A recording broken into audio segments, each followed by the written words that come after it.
जय सिया राम दोस्तों। आपका फिर से स्वागत है जीत मिडिल क्लासेस के धमाकेदार वीडियो में।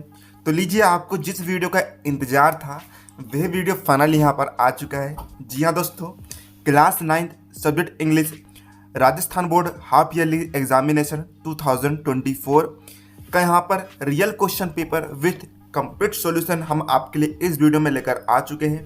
तो यकीन मानिए, आप इस पेपर को पूरा यदि तैयार कर लेते हो तो आप 70 में 70 अंक लेकर क्लास के टॉपर बनकर निकलोगे। तो आइए वीडियो को हम बिना किसी देरी के यहाँ पर शुरू कर लेते हैं। तो देखिए, यहाँ पर सबसे पहले हम देखते हैं सेक्शन ए। यहाँ पर देखिए, आपको एक पैसेज दिया है। पैसेज को आपको केयरफुली रीड करना है और इनसे ही रिलेटेड आपके क्वेश्चन है, उनके आंसर आपको इस पैसेज में ही फाइंड करके देना है। तो आपका जो पैसेज है 5 नंबर का रहने वाला है। ये जो है द सहारा सेट से लेकर आपका द सेम टाइम तक दिए गए हैं। तो देखिए, जो इनके जो क्वेश्चन है इनके आंसर आपको पैसेज में ही मिल जाया करेंगे। तो आइए इनको हम सोल्व करते हैं। तो देखिए, पहला क्वेश्चन हमें दिया है, despite the dry land Sahara has vast amount of water. तो देखिए, इसका आंसर दोस्तों आप यहाँ पर इसका दोस्तों आंसर आपका होगा आपका ऑप्शन नंबर 3 वाला, इन रिजर्वायर्स। ये जो है इसका यहाँ पर आंसर हो जाएगा। सेकेंड क्वेश्चन है दोस्तों यहाँ पर हमारा, the shortage of water is evident from the fact that ना, वाटर की शॉर्टेज यानी कि वाटर पानी की कमी जो है एक प्रूफ है, एक सबूत है इस तथ्य का कि। इसका दोस्तों आंसर होगा आपका ऑप्शन नंबर डी वाला, some people go through life without experiencing rain. है ना, कुछ लोग ऐसे होते हैं जो पूरी जिंदगी बिना बारिश को देखे ही एक्सपीरियंस करे ही बिता देते हैं। ठीक है, इसका यहाँ पर आंसर आपका हो जाएगा। थर्ड क्वेश्चन है दोस्तों हमारा कि fossil water comes from heavy rains. जो फोजिल वाटर है वे भारी वर्षा से आता है। ये कथन कैसा है ये आपको बताना। तो दोस्तों ये कथन जो है आपका करेक्ट होगा। ऑप्शन नंबर 3 का ऑप्शन नंबर ए यहाँ पर करेक्ट हो जाएगा। The word pre historic does not mean. Pre historic का अर्थ होता है दोस्तों हिंदी में प्रागैतिहासिक इसका हिंदी में अर्थ होता है। तो इसके आपको बताना है कि इसका अर्थ क्या नहीं होगा। तो दोस्तों इसका अर्थ होगा ऑप्शन बी वाला, मॉडर्न। है ना, प्रागैतिहासिक यानी कि इतिहास भूतकाल जो है, मॉडर्न यानी कि वर्तमान से संबंधित नहीं होगा। प्री हिस्टोरिक का मॉडर्न मीन नहीं होगा। 5वां है, the world's largest desert is. संसार का वर्ल्ड का सबसे बड़ा डिजर्ट क्या है, रेगिस्तान कौन सा है। तो देखिए दोस्तों, ये जो पैसेज है ये सहारा के बारे में है। मतलब कि दोस्तों इसका आंसर भी आपका होगा सहारा डिजर्ट। सबसे बड़ा डिजर्ट जो है वह सहारा डिजर्ट है। अब दोस्तों देखिए, यहाँ पर हमारा सेकंड क्वेश्चन आ जाता है। यहाँ पर हमें पैसेज को केयरफुली रीड करना है और क्वेश्चन के आंसर हमें देने हैं। यहाँ पर भी आपको पैसेज दिया गया है, नेसेसिटी दे से लेकर आपका यहाँ पर जो है ऑफ द प्राइस तक आपको दिए गए। तो ये आपके सारे क्वेश्चंस हैं। तो आइए इनके आंसर हम देखेंगे। तो देखिए दोस्तों, पहला क्वेश्चन है हमारा, why have some Indian doctors created their own surgical tools. कुछ इंडियन डॉक्टर्स ने खुद के ही सर्जरी करने वाले टूल्स क्यों बनाए हैं, हथियार क्यों बनाए हैं। तो इसका आंसर होगा आपका, Indian doctors have created their own surgical tools because they were often hamstrung by lack of specific instruments required for surgeries. To overcome this challenge and ensure better efficiency, they designed their own tools. दोस्तों PDF download करने के लिए आप हमारे Telegram channel को join कर लीजिए, जिसकी लिंक डिस्क्रिप्शन बॉक्स में आपको दी गई है।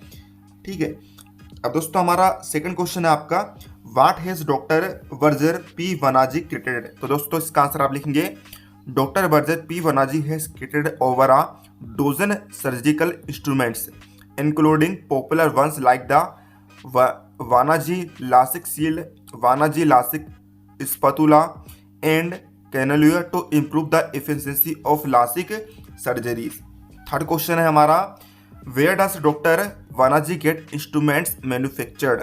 तो दोस्तों इसका आंसर आप लिखेंगे, doctor Vanaji gets the instruments manufactured by instrument manufacturers and large multinationals in the US.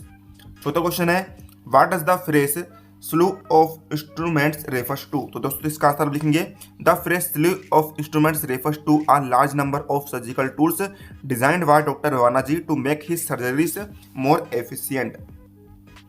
और आपका लास्ट क्वेश्चन का दोस्तों यहाँ पर देखिए फॉरेन का सिनोनिम लिखना है, यानी कि समानार्थी शब्द लिखना है। फॉरेन यानी होता है विदेशी, इसका समानार्थी शब्द होगा दोस्तों एब्रोड। सिंपल का अपोजिट होगा दोस्तों कॉम्प्लेक्स। सिंपल यानी आसान, कॉम्प्लेक्स यानी कठिन। अब दोस्तों यहाँ पर देखिए सेक्शन बी में आपका क्वेश्चन नंबर 3 दिया गया है। सपोज यू आर मधु, आप ये मान लीजिए कि आपका नाम मधु है। You want to get admission to class 9 in Mahatma Gandhi government school Jalore. आप जो है महात्मा गांधी गवर्नमेंट स्कूल जालौर में एडमिशन क्लास 9 में एडमिशन लेना चाहते हैं। तो आपको प्रिंसिपल को एक लेटर लिखना है जिसमें कि आपको उनसे रिक्वेस्ट करना है कि आपको क्लास 9 में एडमिशन दिया जाए। तो दोस्तों आइए इसका भी हम सॉल्यूशन देख लेते हैं। तो इस तरह देखिए दोस्तों, आप यहाँ पर लिखेंगे एप्लीकेशन लेटर आपको लिखना है to the principal Mahatma Gandhi government school Jalore, ठीक है, फ्रॉम मधु। यहाँ पर सब्जेक्ट लिखेंगे आप wants to take admission in your school. I am a Madhu student of, है ना, यहाँ पर आप अपने स्कूल का नाम लिख देंगे ABC school. I have recently completed my 8th standard with 96%. I am willing to take admission in your school and continue with my 9th standard from your institution. Hope you will regard my request. Thanking you, yours मधु। इस तरह आप यहाँ पर लिख देंगे। देखिए दोस्तों इसका अथवा आपको दिया गया है imagine that you are Kapil Sukhadia. आपको यह इमेजिन करना है कि आपका नाम कपिल सुखाड़िया है और आपको क्या करना है, आपको एक ईमेल लिखना है इलेक्ट्रिसिटी डिपार्टमेंट में एग्जीक्यूटिव ऑफिसर के पद का प्राप्त करने के लिए। और दोस्तों देखिए चौथा क्वेश्चन दोस्तों हमें दिया है write a speech on modern age is the age of computer.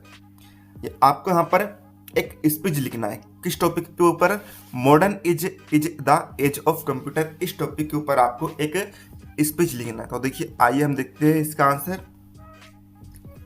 देखिए इस तरह देखिए दोस्तों आप स्पीच को लिख देंगे modern age of the computers पर आप इस तरह देखिए स्पीच को लिख देंगे।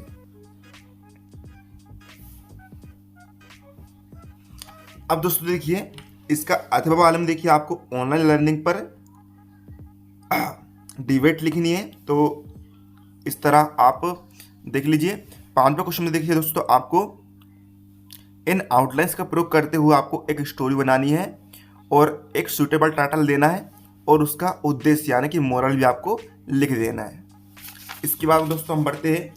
यहाँ पर देखिए इसका अथवा में आपको क्या दिया है, आपको write a dialogue between a visitor and a booking clerk a ticket window. आपको यहाँ पर जो यात्री है और जो बुकिंग करने वाला क्लर्क होता है उसके बीच में एक डायलॉग लिखना है कि उनके बीच में क्या संवाद होता है। और दोस्तों देखिए अब यहाँ पर सेक्शन सी आपका स्टार्ट हो जाता है। क्वेश्चन नंबर 6 में देखिए आपको फिल इन द ब्लैंक्स को करेक्ट करनी है। जो आपको बर्फ दी गई है इन्हें आपको करेक्ट करके आपको लिखनी है। तो ये आपके सारे क्वेश्चंस दिए गए हैं। क्वेश्चन नंबर 7 में आपको यहाँ पर रिलेटेड प्रोनाउन को आपको करेक्ट रिलेटेड प्रोनाउन को चूज करके आपको इन्हें फिल करना है। तो ये आपके 2 क्वेश्चन दिए गए हैं यहाँ पर। क्वेश्चन नंबर 8 में आपको करेक्ट डिटरमाइनर का प्रयोग करना है आपको इन ब्लैंक्स में। 9 में आपको करेक्ट प्रीपोजिशन का प्रयोग करना है। इसके बाद दोस्तों आपका सेक्शन डी यहाँ पर स्टार्ट हो जाएगा। क्वेश्चन नंबर 10 में भी दोस्तों देखिए आपको यहाँ पर पैसेज को केयरफुली रीड करना है और इनके आंसर भी आपको इसी पैसेज में मिल जाएंगे। तो इनके क्वेश्चन आपको आंसर देना है। ये आपके सारे क्वेश्चन रहे, पहला, दूसरा, तीसरा, चौथा।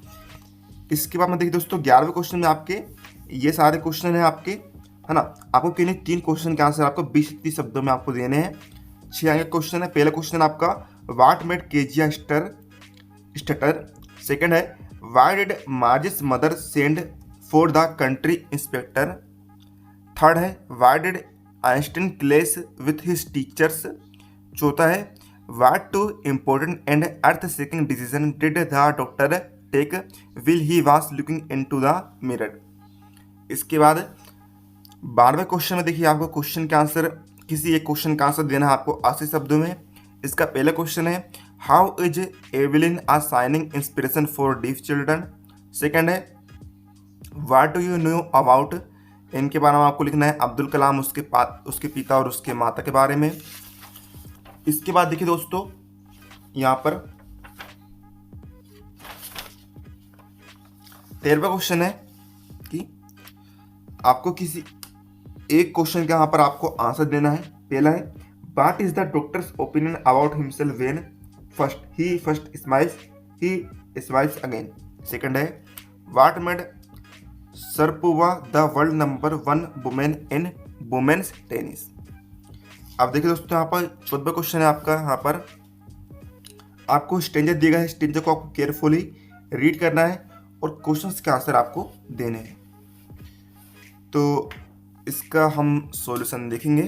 तो ये आपका पैसेज दिया गया है, इसके क्वेश्चन है, इसका अर्थ में आपका ये स्टेंजा है और इसके क्वेश्चन है। फिर इसके बाद देखिए क्वेश्चन नंबर 50 में आपको यहाँ पर किन्हीं 2 क्वेश्चंस के आंसर देने हैं। ये आप क्वेश्चंस आप यहाँ पर दे सकते हैं। इसी तरह क्वेश्चन नंबर 16 आपका ये हो जाएगा, फिर क्वेश्चन नंबर 17 आपका ये हो जाएगा, क्वेश्चन नंबर 18 और क्वेश्चन नंबर 19 दोस्तों आपको यहाँ पर करेक्ट ऑप्शन का आपको चूज करके लिखना है। तो दोस्तों इस तरह हमने आज के इस वीडियो में क्लास 9 सब्जेक्ट इंग्लिश का क्वेश्चन पेपर देख लिया है। ज़्यादातर हमने क्वेश्चन के आंसर देख लिए और जो भी दोस्तों क्वेश्चन के आंसर दिए गए आपको इसका आंसर मिलेंगे पार्ट 2 के वीडियो में। तो दोस्तों पार्ट 2 का वीडियो यदि आप जल्द से जल्द पाना चाहते हो तो दोस्तों वीडियो में दोस्तों तो हमें कमेंट करके बता दीजिए, आपको इसका पार्ट 2 भी जल्द से जल्द देखने को मिल रहा है। तो दोस्तों मिलते हैं आपको इसके नेक्स्ट पार्ट में, तब तक के लिए जय हिंद जय भारत।